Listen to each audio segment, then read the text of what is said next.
Today I'm going to be giving a film review for Justice League Dark. Now this is the 27th DC Universe original animated film. Now this is also based on like the darker like superheroes of the DC Universe, like John Constantine, Etrigan, Swamp Thing, Zatanna, And there's also another one I've kind of heard of him, but I'm not too familiar with him, so it's kind of interesting to get like his kind of like his origin, his backstory. The guy known as Dead Man, he's like a dead guy. That's like a superhero. So I thought that was kind of interesting and cool too as well. So yeah, anyway, this will be my review for Justice League Dark. Now this film it opens like in Washington D.C. and you get to see like this incident where this guy suspects that I forgot, was it a guy or a woman? I can't remember what it was. Anyways, they like this incident happens and the person believes that it was like a demon or something. Then it jumps to, I think it's Metropolis. I think next, then another sequence happen where this person suspects, where they're seeing that this guy that's attacking them or a woman that's attacking them is like a demon. Then it jumps to Gotham City and it happens again. This time you see like Batman show up. And he says this woman is holding her baby and she believes her baby is like a demon, like a monster or something. Because when you see it from her point of view, it looks like a demon or a monster or something like that. So she decides to like throw the baby away, that Batman has to save it, And he tries to figure out why would this woman do that, because he couldn't see that was going on, he couldn't see it like through his eyes, So it turns out like when the Justice League get together, they learn that they believe that there's like some kind of magical thing going on that's causing all these homicides to occur all around like the different cities like Metropolis or like Gotham City, and so on, So they decided they need help to try to stop this mystical threat, This isn't like a super villain threat. It's like actually like some kind of like stuff dealing with magic, so they believe, So they send Batman to seek out the help of like John Constantine, and plus like other members, who deal like in magic and so on, which was kind of cool, So yeah, then we jump to like a scene with like John Constantine. We get to see like his introduction, because I'm familiar with that character, Because I even watched the like the TV show they had. I saw like every episode, I believe, if I'm not mistaken, and I enjoyed it, Because if I'm not mistaken, like the same guy that played John Constantine on the show, he provides the voice for like the character on this animated film, which I thought was kind of cool and funny, because he has like that humor and stuff, and everything, So I thought that was cool, But yeah, like so they all like Batman. It's just him, because like he's actually separated from the Justice League at this point. He seeks out the help of like John Constantine. Then and John Constantine actually knows Etrigan the demon, and you get to say, and I'm familiar with that one too. You get to see like a little origin on Etrigan too as well, But other than that though, you get to see others like Zatanna, like Dead Man, like Swamp Thing and so on, Other than that, they have to find out who is controlling these mystical like demon looking things, that only certain people can see and stuff. They have to find out who's behind all that. And it turns out, but if I go into it, it will kind of spoil who it is, but it's actually connected to like Etrigan, like the demon Etrigan is actually connected to him.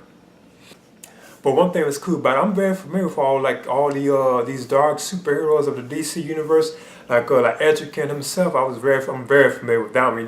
He has like an origin story that's told throughout the film, which explains how Jason, I think that's his name, Jason, had got the Etrigan demon like spirit into, well, not really spirit, but like cast into him like 500 years ago when he was like a knight, And like I told you, that's actually connected to like the main plot and like the antagonist of the film, too. That I don't want to spoil, But and you also get to see like you see like Zatanna show up, get to see her doing like her magic and stuff and everything, like the help and stuff and everything. And then you also get to see what was the other one name? Yeah, the Dead Man. You get to see like a little origin about Dead Man, like what happened to him, how he died, and had like some kind of like mystical like ghost that saved him and so on, I wasn't too familiar with that character, And you also get to see like a little thing on like Swamp Thing. Now surprisingly, I'm kind of disappointed, Swamp Thing had like a very small appearance in this film.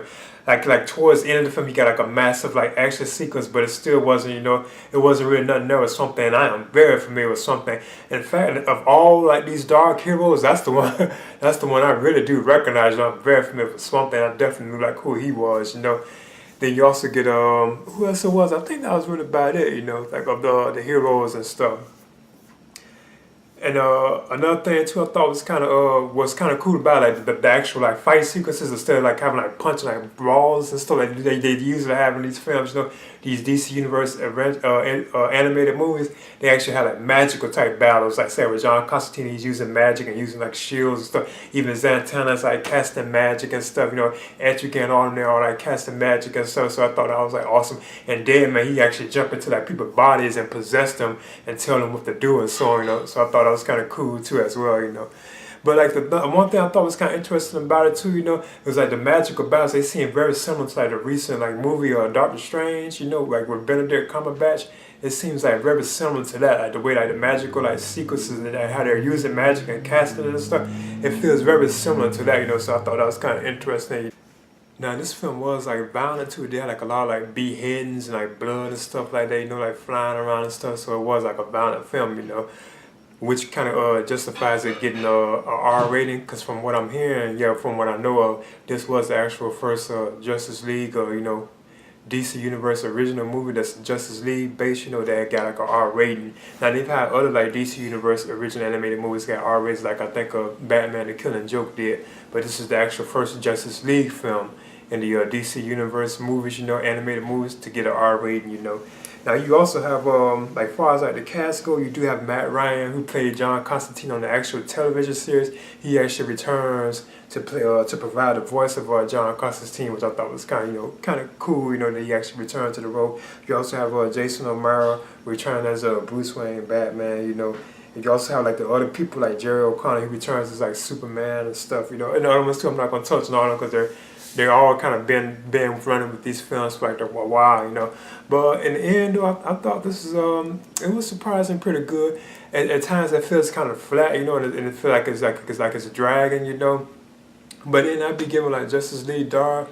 I'm maybe giving this a B minus, and I would definitely recommend it for like if you're fans of like the darker DC universe, like superheroes, you know, or if you're just a fan of like Constantine, you know, Etrigan, Zatanna, you know, Swamp Thing, or even Deadman. That's the one I really wasn't too familiar with. You know, I recommend it for that crowd. You know, and you also get to see like Justice League themselves. They actually come back together towards the end of the film. You know, like Superman, Wonder Woman, like Green Lantern. They show up kind of at the end. You know, because there's even like a matchup between like Green Lantern and Batman as well. You know, like Green Lantern think Batman is like a demon or something like that. You know.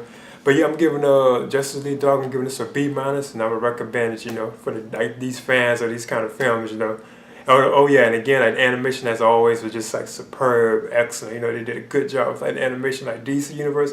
They really do a good job with the animation for these films. Like I always say, you know, the animation is just superb on these movies. You know, I really enjoy how they did this. You know, so yeah, my review for this film is I've given it a B minus. All right.